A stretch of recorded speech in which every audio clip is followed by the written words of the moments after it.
guys, just want to do a quick little video today going through hose sizes. Fairly basic thing, but it can get confusing if you haven't been doing this for a while, and at the end of the day, until someone tells you something, you don't know it. So I know there's probably going to be a lot of experienced guys that flick through and see this video and go, what the heck's he on about? Everyone knows hose sizes, but funnily enough, not everyone does until you work it out or until someone shows you. So in the interest of that, here's a little video, and obviously not going to go through every single hose size that exists because there's a lot more than we got here, but these are the 3 or 4, so I'm confusing myself already, 4 main sizes that you're going to come across, and we'll go through what they are most commonly used for. So start with the smallest end first. This is the size that everyone's going to sort of know. It's your 12mm garden hose. Comes with, well, doesn't come with, but you generally use these fittings. They go onto your tap, nice and easy. That's what people know. Your 12mm garden hose.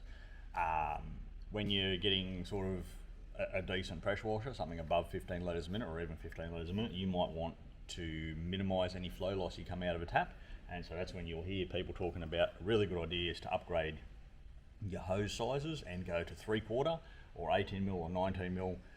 I know they're all 3 different numbers, but they're generally talking about the same size hose, and that is this one of these here.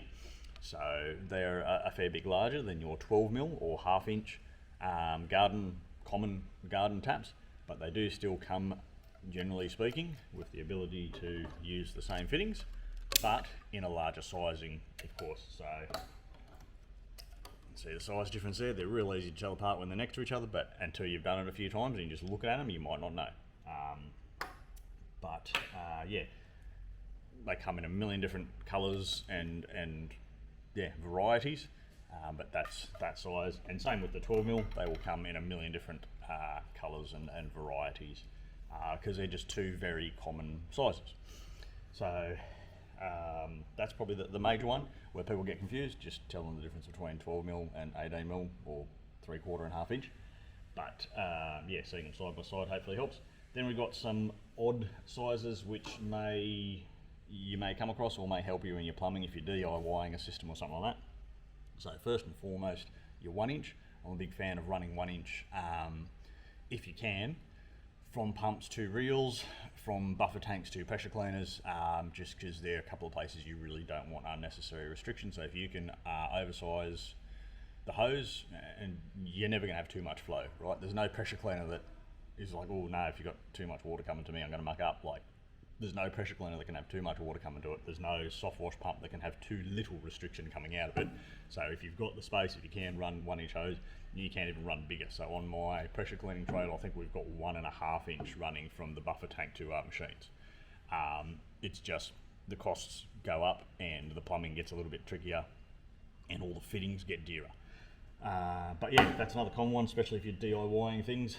Back down to the smaller end of the scale, you will maybe come across some hose that is technically 12mm or it's 12.5mm, they might say, which is the case in this, and it will be chemical hose or agricultural hose or something like that. And you can see here, this fitting here, I've slid it on, but you're never going to get that together. It doesn't work with tap fittings, so just be aware of that. If you see a hose, it's probably not going to muck you up, because if you are running chemical hose, you shouldn't chemical through a hose. You probably don't want to be using these fittings. You want to be using something a bit more industrial, like hose barbs and a clamp.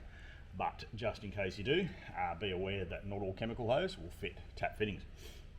And moving on to the last one, which I'm a big fan of now that we've been playing around with it, is 5/8 hose. So that sits in between the 12mm and the 3/4, and just allows more flow, plain and simple. I forgot to cut a piece of the heavy duty stuff, but this stuff here will show you. You won't find, to the best of my knowledge, you won't find tap fittings for this, and there's no point. It really is just for specialised applications like what we're doing. Soft washing, it's a good in between. The 3/4 takes up a lot more room on your hose reel. It is a little bit harder to unwind and move around. So the 5/8 or 16mm is a great compromise, I think. And we switched over to that on both the cruise ute and my personal pressure washing trailer, and pretty much every skid we're doing now either comes with a standard or as an option for the same price or not much more. So yeah, hopefully that's been beneficial. If you already knew it, too bad. Why'd you watch the video? So yeah, have a good one.